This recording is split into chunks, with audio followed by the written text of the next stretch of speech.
What does justice demand when we have been wronged? This is the question that Socrates faces in the Crito, the dialogue directly following his famous speech to the Athenian jury in the Apology. As we saw in that speech, Socrates believes that he has been falsely convicted by the Athenian government. He believes that his trial and subsequent conviction were politically motivated and undertaken by people who have not the least concern for the well-being of Athens' young people. Given this, we might think that Socrates would be perfectly willing to escape the unjust punishment that has been foisted upon him. Would justice really require us to passively submit to our own persecution? To the surprise both of contemporary readers today as well as Socrates' friend Crito, who very much wants to help Socrates escape the fate of execution, Socrates answers this question in the affirmative. Socrates believes it would be unjust of him to resist the authority of the city. This claim raises many important questions. Are the demands of justice absolute? Must we continue to observe the rules of justice toward those who have acted unjustly toward us? Does it matter that the majority of people would think that Socrates was justified in escaping? What is the source of the authority the government has over its citizens, and when, if ever, is it acceptable for citizens to resist the government by breaking the law? These are among the most prominent questions that we will examine in this series of videos on Plato's Crito.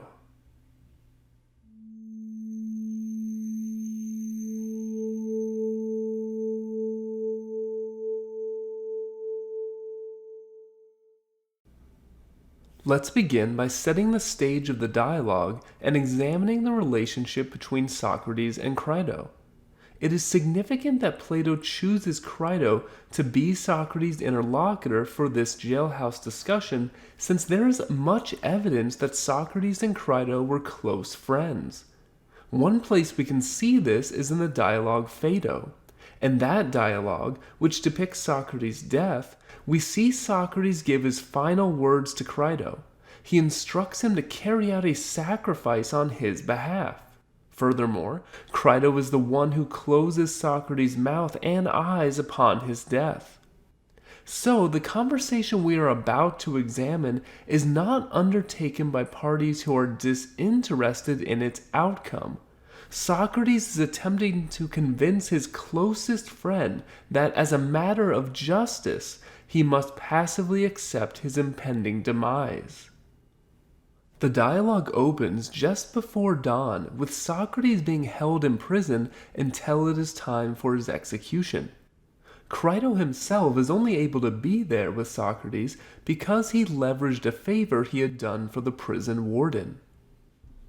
Immediately, we should be struck by the contrasting attitude that each interlocutor expresses towards Socrates' death. As one would expect of a close friend, Crito is distressed and saddened. However, this is not true of Socrates himself. Crito remarks that he is amazed to see just how peacefully Socrates had been sleeping when he arrived. In fact, not only does Crito find Socrates at peace with his fate, he notices that Socrates has never been so happy. Socrates is able to face the prospect of death easily and calmly. By including Crito's reaction to Socrates, Plato invites us to reflect upon the idiosyncrasy of Socrates' attitude toward death, an attitude that diverges sharply from that of the common person. It may be surprising that someone could accept their death with so much tranquility, even with joy and happiness. However, we should recall that we've already seen Socrates be rather indifferent about his death.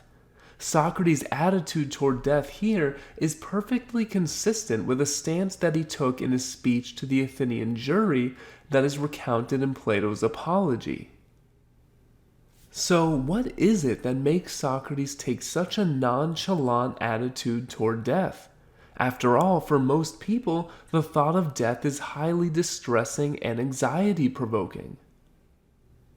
One reason for Socrates' peculiar outlook on death is based upon his absolute commitment to virtue and justice at any cost, even the cost of his own life.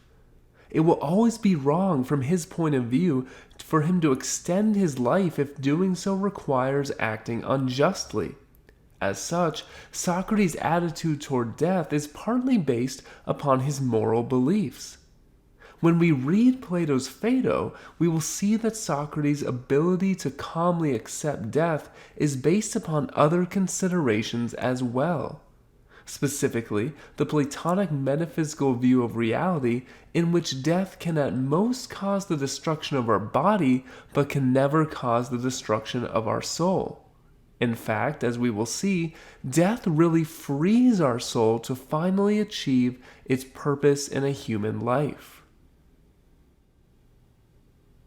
So, Socrates' attitude toward death is partially supported by moral commitments and also partially by Plato's metaphysical beliefs about the nature of the human person. However, Socrates also mentions something else which, although seemingly more obvious and mundane, often fails to register with those nearing death. Socrates tells Crito that it would be an error for someone of my age to complain when the time has come when he must die. The ease with which Socrates accepts death is partially based upon his belief that death is the culmination of his philosophical mission. There is a sense in which death, rather than being a final end, is really a new lease on life, a life that can be spent in undistracted pursuit of knowledge and wisdom. However, Socrates' attitude toward death is also based upon his clear-eyed recognition of death's inevitability. Even if Socrates could escape execution right now, it remains impossible for him to escape death altogether. In Socrates' case, since he is 70 years old, anxiety about dying at this specific time would be particularly absurd. After all, a successful escape from prison would gain him only a short time longer to live. No matter the outcome of his present situation, Socrates' life is inherently limited by the inability of a physical body to persist indefinitely. Decay and destruction are the fate of all physical bodies. And of course, this is just as true for the young as it is for the old. Death may be farther away for the young, but all human life is finite. While this may be more obvious to us as we approach death, it is equally true from the moment we are born. In getting his reader to recognize and accept the finitude of physical human existence, Plato hopes to open us up to the possibility of transcending such an existence. If nothing else, Plato wants us to recognize our fundamentally human desire to survive and overcome the limitations of our physical nature. However, a more complete exploration of this topic will be reserved for when we read Plato's Phaedo. From the setup of the dialogue, we also learn the time frame for Socrates' execution. Socrates asks Crito whether the ship has returned from Delos. This refers to a ship that was sent to Delos every year, commemorating the safe return of Theseus, a legendary king of Athens, after defeating the Minotaur, a mythical half-man, half-bull creature. This is important because no executions could happen until the ship had returned home. Crito informs Socrates that the ship is not yet returned, but it will likely arrive later that day. This would mean that Socrates' execution would likely not take place until tomorrow. Whatever may be Socrates' own idiosyncratic view of death, this certainly gives their conversation a real sense of urgency for Crito. We see here more evidence of the close friendship that exists between Socrates and Crito. Crito emphasizes how difficult it is for Socrates' friends to discover that the ship is returning. Furthermore, Crito tells Socrates that bearing this news is difficult for him most of all. Again, for Crito, their discussion is not going to be just an academic dispute. The stakes of this conversation could not be any higher. For his part, Socrates does not think that the ship will arrive later that day. Instead, he believes it will arrive tomorrow, which implies that his execution would not happen until the day after next. Socrates believes this because of a dream in which he was told that he would not return to Phthia until the third day. This refers to Homer's Iliad, where Achilles threatens to return home to Phthia instead of fighting in the Trojan War. Now, the precise details of when Socrates' execution will occur do not really matter for our purposes. What is important, however, is Plato's symbolic use of this reference to the Iliad. The suggestion here is that death is a return home. Whereas Crito sees Socrates' death as a total annihilation, an end of his life, Socrates sees it as a final culmination. It is through death that he finally comes home to where he belongs.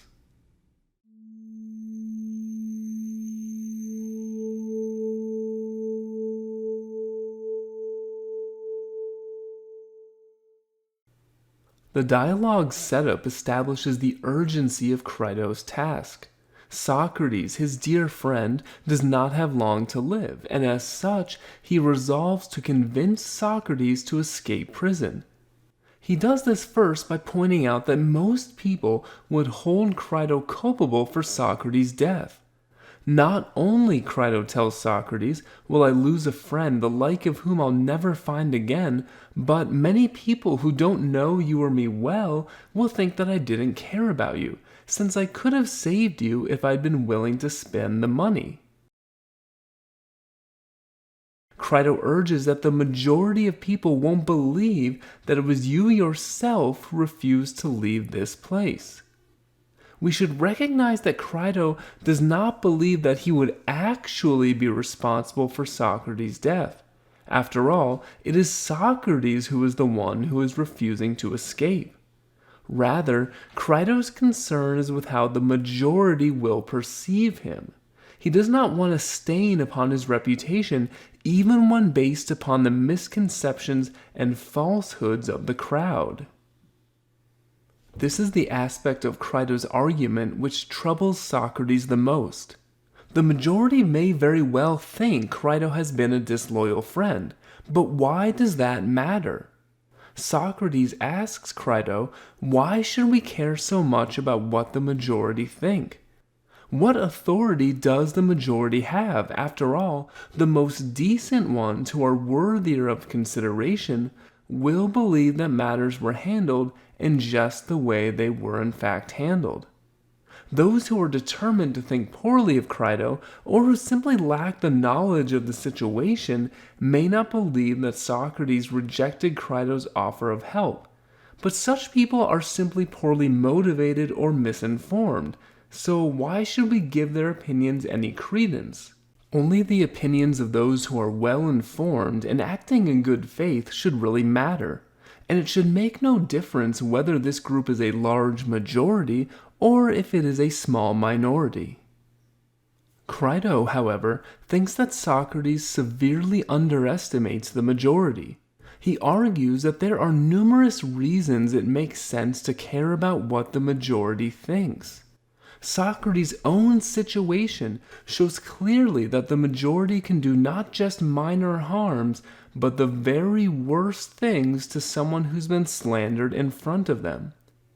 This statement sets up many of the crucial themes and questions that are explored in this dialogue. We should be struck by Crito's claim that the majority, when led astray into believing slanderous lies, can do the very worst things. The majority is capable of perpetrating the worst harms against its enemies. And of course, there is no shortage of people throughout history who've been demonized and mistreated by oppressive mobs. However, we should keep in mind that in the Apology, Socrates expressed a particular view about what makes a human life go well. Socrates argued that even if the jury could fine him, exile him, or put him to death, they cannot inhibit his pursuit of virtue. The jury could do various material harms to Socrates, but they could not deprive him of what matters most. Not even the threat of death could stop Socrates from living an examined life. All of this suggests that despite their close friendship, Crito may not have fully appreciated Socrates' view of human flourishing. It may not be desirable to fall victim to the jury or suffer reputational damage as a result of popular misconceptions, but neither of these hold any ultimate importance for pursuing a well-lived human life. Thus, by describing the majority as capable of perpetrating the worst harms a person can suffer, Crito, whether consciously or not, seems to ascribe to a theory of the good life very different from that of Socrates. We also need to think more about the term majority itself. This term has two senses in this dialogue. It can refer to the opinion of the majority, or it could also refer to the power or force of the majority. That is, the term majority might refer to the beliefs that the majority of people hold, such as the belief that Socrates is guilty of corrupting the youth, or the belief that Crito is a disloyal friend. Or it might refer to what the collective power of the majority makes them capable of. For example, the jury's power to sentence Socrates to death simply because they wish to rid him from their city. This term is used in each of these ways in the dialogue. When Crito points out that most people won't believe that Socrates refused Crito's assistance, he is making a claim about the opinion that the majority will likely hold. A few pages later, a reference is made to the power of the majority. Socrates tells Crito that he will not escape from prison, something he considers to be unjust, even if the majority threatened him. Even if that threat was imprisonment, execution, or confiscation of property. None of these powers held by the majority can make him commit an injustice. However, at least in Crito's view, the majority has the power to do the very worst things to those who oppose it, or who are seen as targets. Socrates' skepticism of the majority, both of majority opinion as well as the power of the majority, forms a major theme of this dialogue as well as a core component of the Socratic and Platonic philosophical outlook. It is a topic worthy of a detailed examination, and I have more to say about it than I can include in this lecture. For that reason, I have provided a supplemental lecture entitled Socratic Skepticism of the Majority, which is linked in the description section below and delves further into this theme.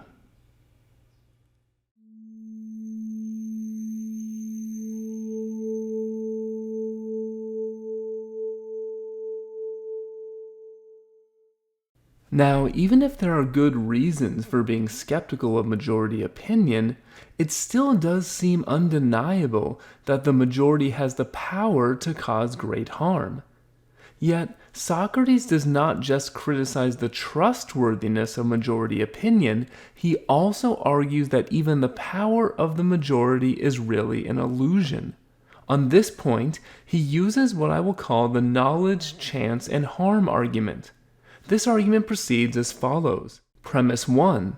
Some person or group can produce the greatest benefits or harms within some domain only if that person or group can act knowledgeably and not merely by chance within that domain. Premise 2. The majority cannot act knowledgeably but only by chance within the domain of human flourishing. Conclusion.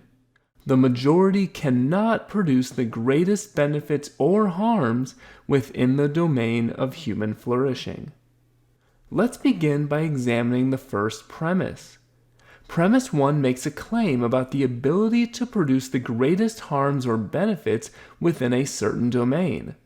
By domain, I mean any sort of activity requiring specialized knowledge or ability for which there are standards of success. This would include things as diverse as repairing cars, baking, running a marathon, or solving a math problem. For these activities, there is a body of knowledge or set of abilities that must be acquired to attain mastery, and that mastery is judged by some set of acknowledged standards. There is, for example, a correct and incorrect resolution to any math problem, or a correct and incorrect way to repair a car, and success in either of these requires a knowledgeable practitioner. Importantly, success in these areas cannot be produced consistently through chance. And in fact, this is just what premise 1 claims. The ability to produce the greatest benefits in some domain requires knowledge of that domain.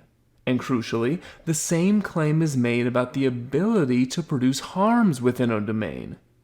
Only those who are most knowledgeable about cars can both repair them and ruin them. Only an expert baker can make both the best cakes and the worst cakes.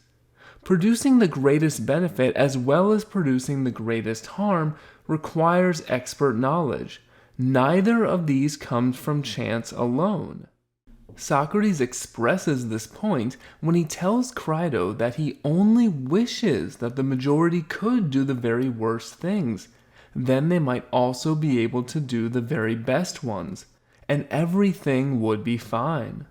Socrates attempts to deflate Crito's worry about the harm that the majority can cause by stressing the majority's lack of expert knowledge.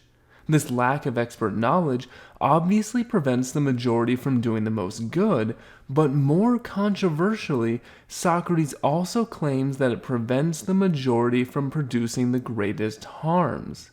In fact, Socrates wishes here that the majority could do the greatest harm. In that case, the majority would also have the ability to do what is best, and then Socrates would apparently have nothing to worry about.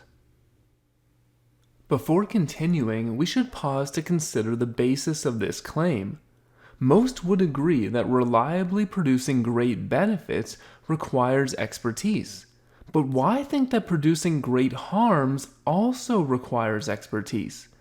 Can't one rather easily destroy or harm something through thoughtless random action? Consider the domain of automobile maintenance. Couldn't someone without any knowledge of cars at all rather easily cause a car significant damage if they were only equipped with a sledgehammer? Isn't there significantly more knowledge required to build or maintain a good thing than there is to destroy that same thing? In fact, isn't a lack of knowledge one of the most common explanations given for a politician's failure? Don't we often blame know-nothings in positions of power for lacking the expertise necessary to ensure the flourishing of the institutions they are supposed to care for? So, why does Plato insist, seemingly to the contrary, that the ability to do the greatest harm requires great knowledge? Understanding this point requires thinking more about the emphasis Socrates places upon chance. He claims that those who act without knowledge instead only act by chance. Why is this significant? Unfortunately, there is not sufficient space here to explore this claim further. However, further discussion of this point can be found in the supplemental lecture entitled "The Greatest Harms and the Weakness of the Majority," which is linked in the description section below. Now, let's continue with the rest of the argument. Premise 2 of the argument states that the majority cannot act knowledgeably but only by chance within the domain of human flourishing. This premise specifies the domain that we are concerned with, the domain of human flourishing and how a human life should be lived. It is this domain which frames the question of this dialogue. Socrates' worry that he would be committing an injustice by escaping prison speaks to his concern with living a flourishing life. Furthermore, knowledge of this domain is required for evaluating Crito's claim that the majority can do us the greatest harm. If that were true, then the majority would have to harm us in a way that could significantly hinder us from living a flourishing life. If, however, we cannot be prevented from living well by the machinations of an ignorant majority, then there is no reason to worry that the majority is capable of the greatest harm. As we have already seen, Socrates is highly skeptical that such knowledge, if possessed by anyone, would be found in the majority. As a consequence, whatever effect the majority might have upon our flourishing would have to come as a result of chance instead of deliberate action. As Socrates puts it, they can do neither. They can do neither the worst things nor the very best things. Since they can't make someone either wise or unwise, the effects they produce are really the result of chance. From this, we can draw the argument's final conclusion. If it is only those with knowledge who are able to produce the greatest harms to human flourishing, and if the majority lacks such knowledge, then it follows that the majority cannot do us any great harm. As stated in the argument outline, the majority cannot produce the greatest benefits or harms within the domain of human flourishing. As such, not only does the majority's lack of knowledge imply that we have no reason to listen to the majority, but it also implies that there is no reason to fear the majority. With the structure of the argument in place, let's take a step back and think about what the knowledge, chance, and harm argument accomplishes in this dialogue.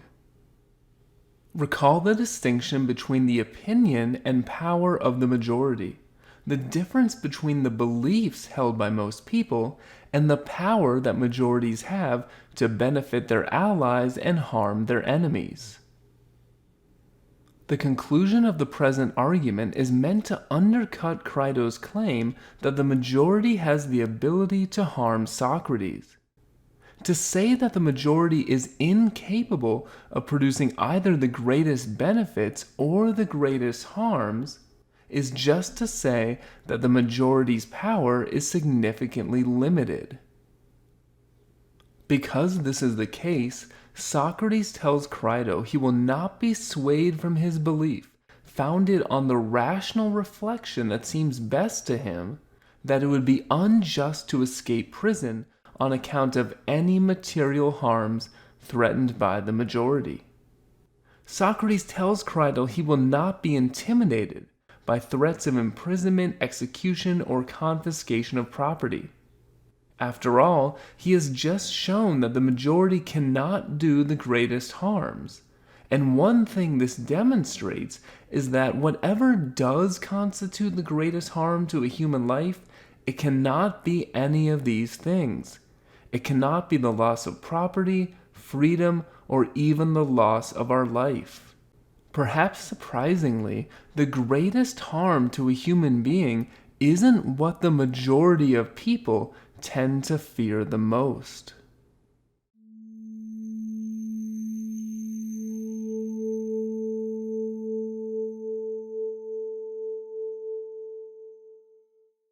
Even if we have no reason to care about the power of the majority, we still might have good reason to heed the opinion of the majority. Even if the majority cannot do the greatest harms, it is possible that majority opinion should at least be given some initial credibility. After all, if we hold a minority opinion, shouldn't that give us some hesitation about our point of view? What are the chances that we are right and everyone else is in the wrong? Since most people would think that Socrates is within his rights to escape prison, doesn't that give Socrates at least some reason to reconsider his stance? What Socrates needs to refute is the claim that the majority opinion has credibility merely because it is the opinion that most people believe. To do this, Socrates offers to consider again Crito's point that most people would think ill of both of them if Socrates did not escape from prison. He poses the following question: is it true or not that one should pay attention to some opinions but not to others? Socrates responds with what I will call the argument from wisdom. This argument aims to establish that following the wrong people's opinions can have deleterious consequences. Doing so may inhibit our very ability to have a life worth living. The argument from wisdom establishes two different conclusions. First, the argument establishes that the majority is not wise in matters pertaining to the human soul. Second, the final conclusion of the argument is that if we follow the opinion of the majority, then our life will not be worth living. We should take a moment to think about the relationship between these two conclusions. The first conclusion makes a claim about the sort of knowledge or wisdom that the majority lacks. The majority lacks wisdom about matters pertaining to the good of the human soul. Consequently, blindly following majority opinion can have drastic negative consequences. As stated in the final conclusion, doing so could render our life unworthy of living. Thus, the majority only becomes capable of the greatest harms with the benefit of our cooperation, namely, the cooperation of choosing to adopt the majority's beliefs. This argument relies upon the claim that there is a vital connection between the condition of the soul and having a life worth living.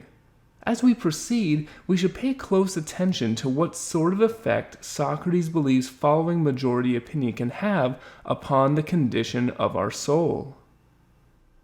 Let's begin with the first half of the argument. Premise 1 states that if someone is wise in matters pertaining to the good of the human soul, then they must also be wise in matters pertaining to justice and injustice. That is, they must also be a moral expert. This premise connects knowledge of what is just and unjust, or moral knowledge, with the good of the human soul.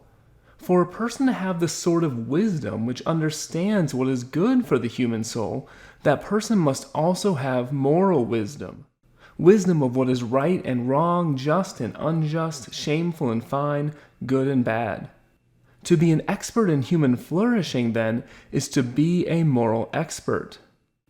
Without such knowledge, we risk seriously damaging and maiming that part of us which is made better by what's just, but is destroyed by what's unjust. And the part of us that Socrates refers to here is the human soul. Because immorality damages our soul, we will inevitably harm our soul without moral knowledge of what is just and unjust. A fact which again lends urgency to the question of whether it would be unjust of Socrates to escape prison. So, whoever would claim wisdom of how to care for the human soul must also be wise in the area of justice and injustice.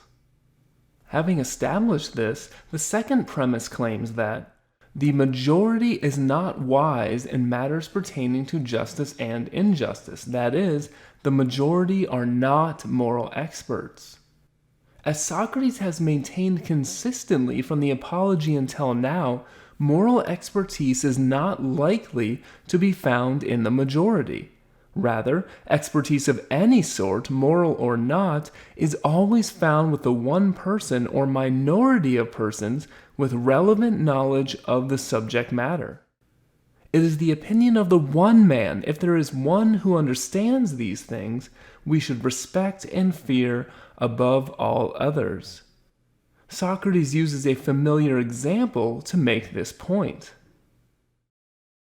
The person who wants to increase his fitness and ability for physical training should ignore the opinions of the majority of people and instead focus on the knowledgeable opinions of the doctor and trainer.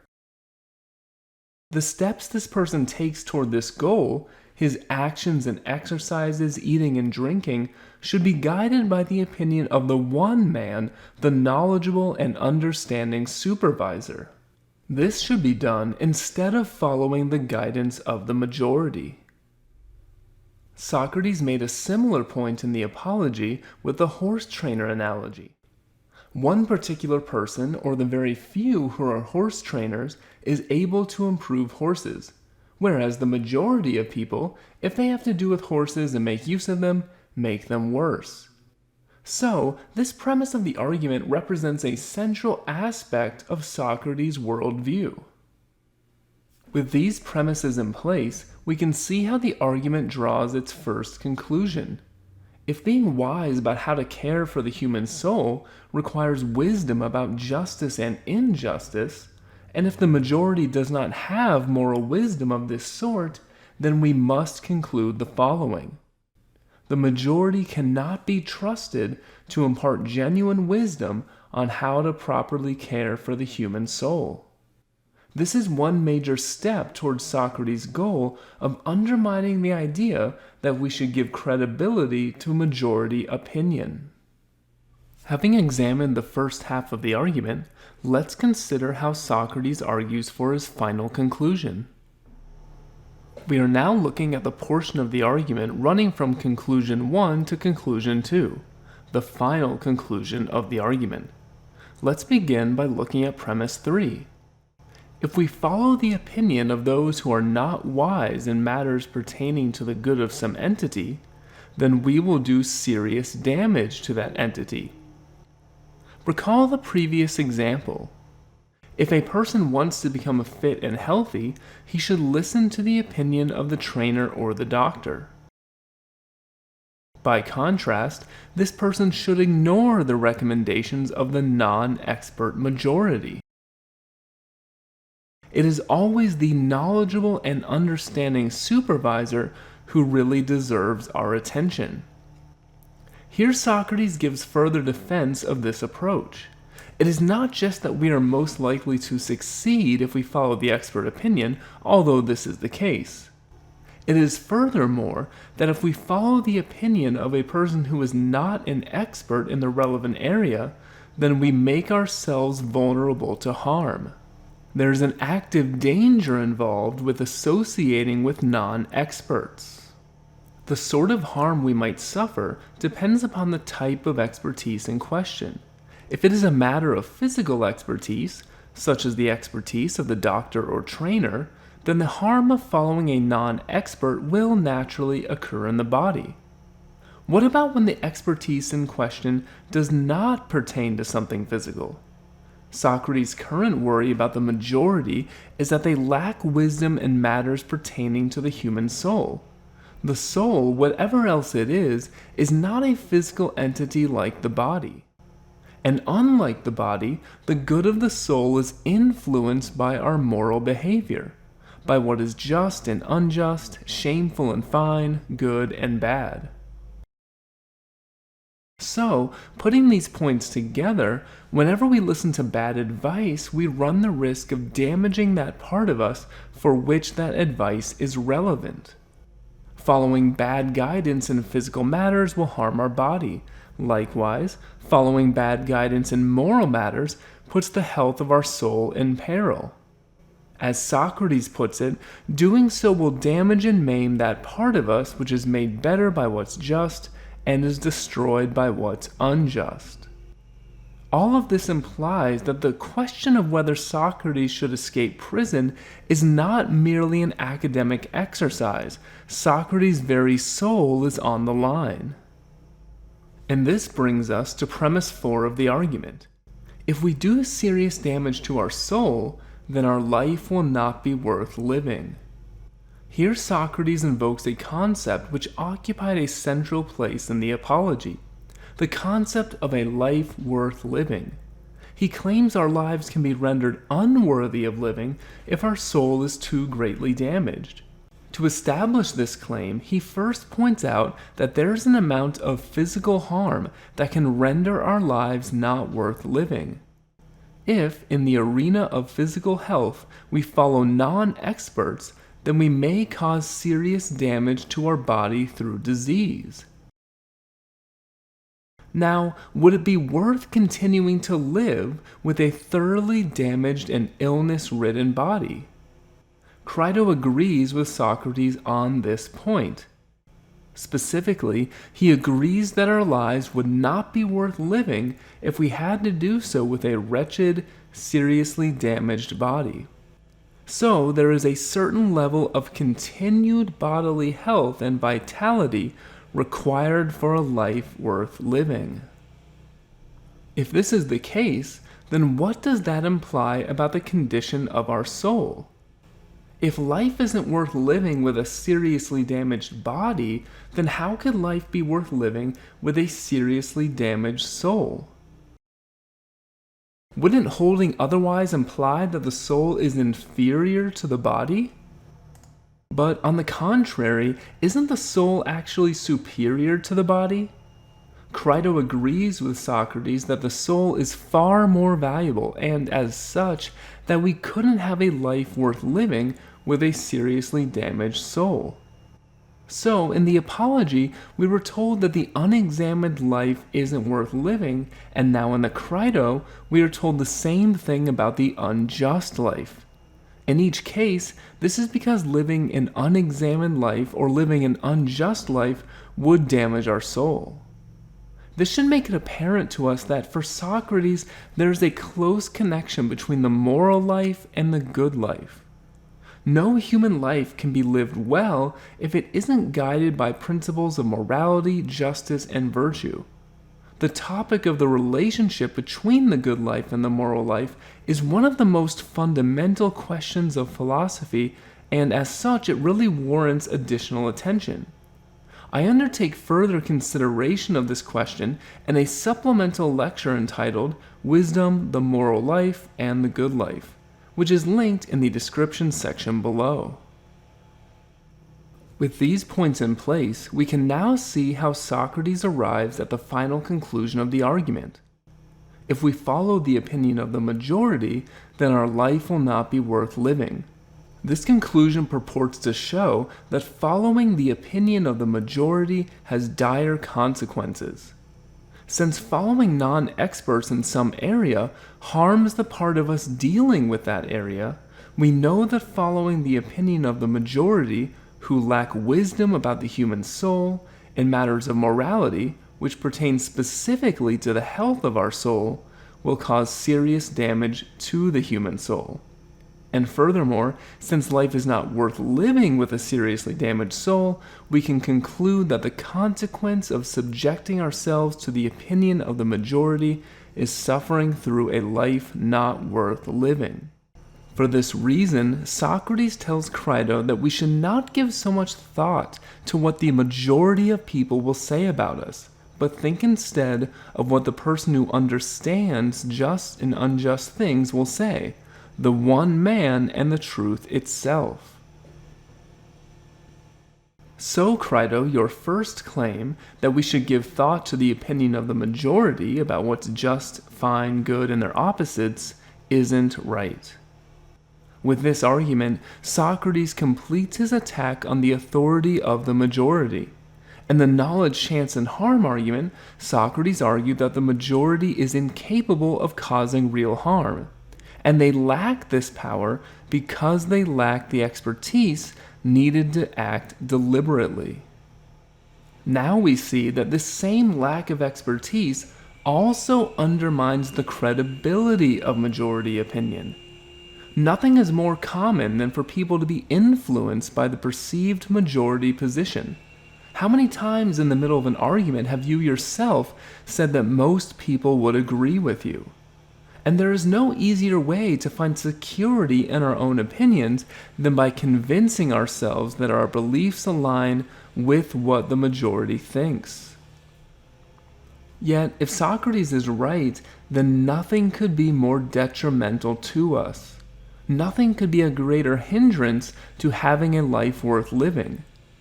If we accept this principle, then we are forced to reorient how we look at Crito's attempt to persuade Socrates to escape prison. Crito is enjoining Socrates to preserve his bodily existence. But if doing so would be unjust, then Socrates could only do this at the risk of serious damage to his soul. Damaging his soul through injustice is the price he would be forced to pay to save his life. And this is a bargain that Socrates would not be keen to accept.